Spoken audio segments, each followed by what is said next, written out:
Caros alunos e alunas, mais uma vez, bom dia, boa tarde, boa noite, dependendo do momento que vocês estiverem assistindo essa gravação.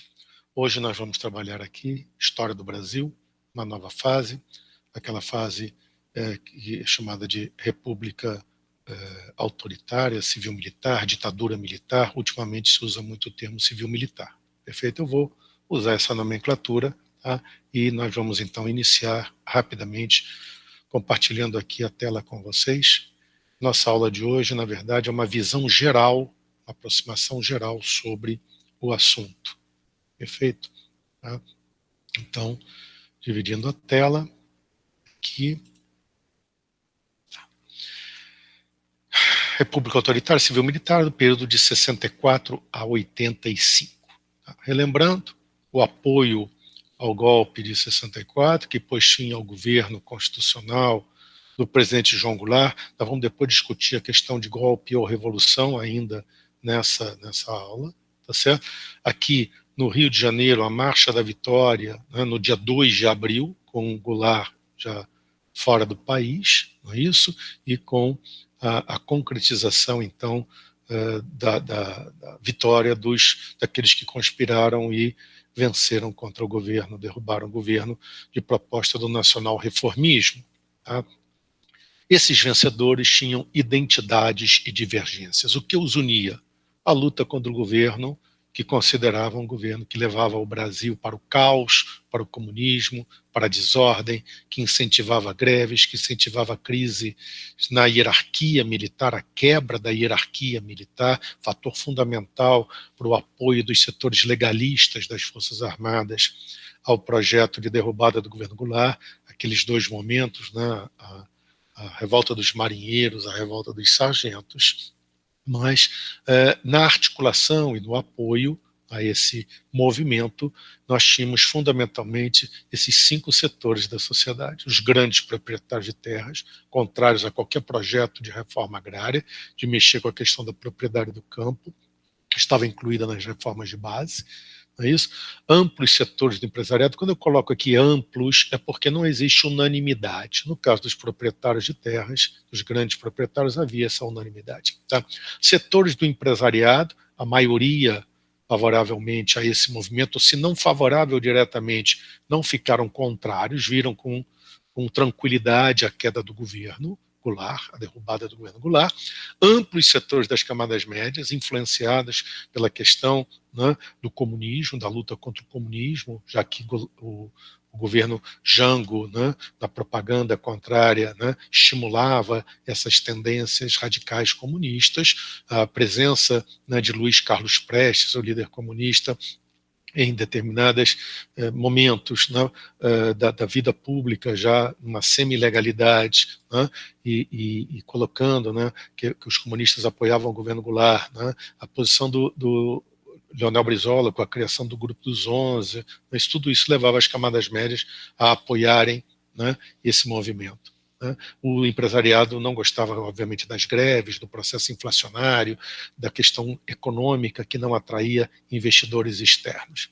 Setores da Igreja Católica também contra o comunismo e foram fundamentais, vocês podem ver aqui, os terços, não é isso? Marcha da Família com Deus pela Liberdade, amplos setores da Igreja Católica, principalmente a alta hierarquia, tá? E amplos setores das Forças Armadas, na medida em que os setores conservadores, que sempre foram contra Goulart, não é isso? Eles agora recebiam apoio, como eu disse, dos legalistas. Mas as divergências também aparecem, e as divergências estão, porque lideranças civis, como o governador da Guanabara, Carlos Lacerda, que era, né, candidato às eleições presidenciais de 1965, tá? O próprio Juscelino Kubitschek, né, que depois deu apoio ao movimento, depois que ele se tornou vitorioso, liderança do PSD, ele já era o candidato do PSD às eleições presidenciais de 65. O governador de Minas Gerais, Magalhães Pinto, a mesma coisa, certo? Mas esses civis esperavam que essa intervenção militar fosse daquele modelo das tradicionais até há pouco, ou seja, uma intervenção rápida. Não é isso? Os militares entrariam, organizariam o que tinham que organizar, mas as eleições presidenciais de 65 seriam mantidas e, portanto, né, a vida correria normalmente, só que sem a presença dos elementos indesejáveis, que seriam as correntes nacionalistas, socialistas, comunistas. Tá? Do lado militar, duas grandes vertentes, é assim que a historiografia ainda trabalha. Aquela vinculada à Escola Superior de Guerra, formuladora da doutrina de segurança nacional, cuja ênfase era o inimigo interno, ou seja, os que defendiam a luta de classes, os comunistas e os socialistas, certo? E a ESG tinha uma qualificação, né, de ser uma espécie de elite do pensamento militar, são militares que não estão nos quartéis, tá? Sua figura central é o general Golbery Couto e Silva, uma espécie de iminência parda de alguns dos governos militares, tá? Que propunha a chamada democracia tutelada. Tá? A democracia tutelada seria, né, um sistema democrático, mas que nem todos poderiam participar, tutelado pelo governo, pelas Forças Armadas, no caso, né, que fariam a limpeza, né, da área política naquele primeiro momento. A ESG, em tese, defendia, né, um rápido retorno ao poder civil. Veremos se isso vai se dar ou não. E haveria a linha dura. A linha dura seriam aqueles oficiais mais ligados aos quartéis, tá? Sem grandes elaborações teóricas, mas que defendiam uma tese que vem lá da época do Império. Os casacas, os políticos civis, só pensam nos seus próprios interesses. Os militares são aqueles que são capazes de todo e qualquer sacrifício pela pátria, inclusive morrer por ela. Então nós, militares, é que devemos, né, fazer o governo diretamente. Por quê? Porque olha o que aconteceu. Em 45 nós fizemos a intervenção, tudo bem, depusemos o Estado Novo, mas, né, os políticos civis voltaram, criaram um monte de confusão. Depois no suicídio de Vargas, depois na questão de 55, depois em 61, os militares eram sempre chamados por grupos civis, né, descontentes com o que estava acontecendo na luta política. Agora eles não querem mais ser apenas aqueles que intervêm e vão embora. Eles querem governar diretamente. Essa é a defesa da linha dura, fortemente anticomunista, mas atenção, nacionalista do ponto de vista econômico. Tá? A doutrina de segurança nacional falamos. Agora, a ordem institucional é importante. O ato institucional, que não tinha número quando foi lançado em 1964, era apenas o ato, tudo bem? É importante você perceber, e eu fiz o seguinte, eu coloquei o preâmbulo do ato, para que você entenda, né, qual é a lógica de raciocínio dos que agora estão no poder. Tá? Seu principal formulador foi Francisco Campos, aquele mesmo que tinha sido elaborador da Constituição de 37, portanto, muito ligado a concepções autoritárias. Então, ele, no comunicado, que é o preâmbulo do ato, né, ele vai colocar que é indispensável fixar o conceito do movimento civil e militar que acaba com acontecer e vai levar para o futuro. Repara, o que houve foi uma autêntica revolução, por isso que tem que chamar de revolução, não pode ser golpe.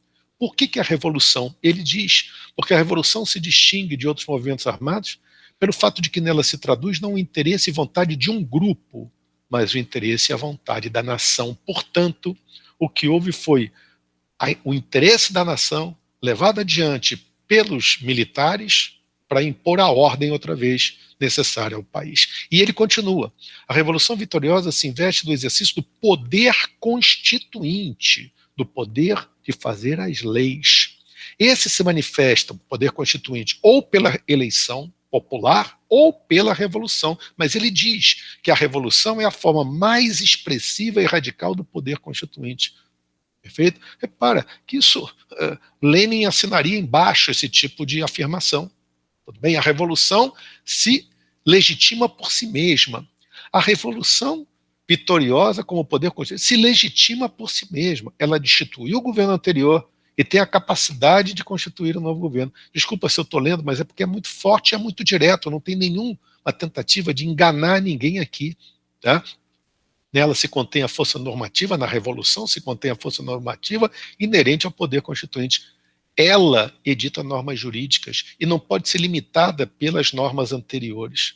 Perfeito? Ou seja, os chefes da Revolução Vitoriosa, graças à ação das Forças Armadas e com inequívoco apoio da nação, representam o povo e em seu nome exercem o poder constituinte de que o povo é o único titular, ou seja, o povo agora são os chefes da Revolução. Perfeito? O presente ato só poderia ser editado pela Revolução, pelos 3 chefes das Forças Armadas, das 3 armas, Exército, Marinha e Aeronáutica, contra a bolchevização do país. Tudo bem? Reparem, tá? Não vamos radicalizar, vamos manter a Constituição de 46, mas vamos nos limitar a modificá-la na parte relativa aos poderes do presidente. Na verdade, é que isso é que é a tal democracia, a fim de cumprir isso, e resolveu, olha lá, para reduzir ainda mais os plenos poderes de que seja investida a Revolução, resolvemos igualmente manter o Congresso Nacional. Agora, que fique claro, tá? A Revolução não procura se legitimar através do Congresso. É esse que recebe do ato institucional a sua legitimidade. Portanto, inverteu. A Constituição está subordinada ao ato institucional. Quem comanda agora são aqueles que promulgaram, que outorgaram o ato institucional. Aqui, os 3 ministros militares, o general Costa e Silva, que logo depois será presidente da República, logo depois no segundo governo, aqui a leitura do ato e a sua ação, cassação de mandatos parlamentares, suspensão de direitos políticos de cidadãos brasileiros por 10 anos. Tá? Nós veremos isso com mais calma no governo Castelo Branco. Aqui, uma visão, a ideia é visão geral. Tá? 3 momentos: a democracia tutelada, de 64 a 68, tá? Com a questão da imposição da ordem institucional, uma política econômica ortodoxa, ou seja, de combate ao processo inflacionário, né, através de métodos como contenção do gasto público, diminuição dos salários, né, contenção dos salários, aumento de impostos, né, reforma fiscal nesse sentido, reforma tributária nesse sentido, perdão, o objetivo é atrair o investimento estrangeiro, e uma política externa chamada de interdependente, mas completamente vinculada no campo da Guerra Fria ao mundo ocidental sob liderança norte-americana. Também estudaremos todos esses pontos com cuidado nos governos, nas aulas sobre os governos desse período. A ditadura escancarada, estou usando aqui a fórmula do jornalista Hélio Gaspari, que escreveu uma série de obras sobre esse assunto, tá? É quando a linha dura toma efetivamente o poder, intensa repressão interna, característica do período, um forte crescimento econômico, o milagre econômico, e uma diplomacia mais buscando o interesse nacional, aliada aos Estados Unidos, mas de vez em quando entrando em atrito com interesses norte-americanos em nome do desenvolvimento do país. Tá? E terceiro momento, o que se chama de abertura política, quando, não é isso, a crise do milagre ocorre, a economia já não vai tão bem, os descontentamentos começam a aparecer em diversos setores importantes da sociedade, tá? E a ideia era retirar os aspectos mais repressivos do regime, o ato institucional número 5 como marco maior, tá? Mas essa retirada seria feita sob controle do governo, uma lei de anistia também sob controle do governo, etc. A política externa, o pragmatismo responsável, que aproxima o Brasil, né, das posições terceiro-mundistas. O Brasil, por exemplo, nesse momento, com o pragmatismo responsável, ou seja, o interesse nacional é mais importante que a questão ideológica. Perfeito? O Brasil vai ser o primeiro país do mundo a reconhecer o governo de Angola socialista, o governo de Moçambique socialista, vai reconhecer a China popular, etc, etc. Estudaremos também com detalhe. Tá? Aqui, os governos, não é isso? O governo Castelo Branco, e as características principais no campo econômico, perdão, no campo político e no campo econômico. Tá? O nome dos diversos planos de governo, o último não tem, o governo Figueiredo não tem, porque a crise da dívida era gigantesca e não houve programa de governo que pudesse ser implementado, o processo inflacionário cresceu muito, tá? Mas estão aqui, né, as diversas questões. Atos institucionais de 1 a 4 no governo Castelo Branco, mas depois uma Constituição em 67 que pôs fim aos atos institucionais.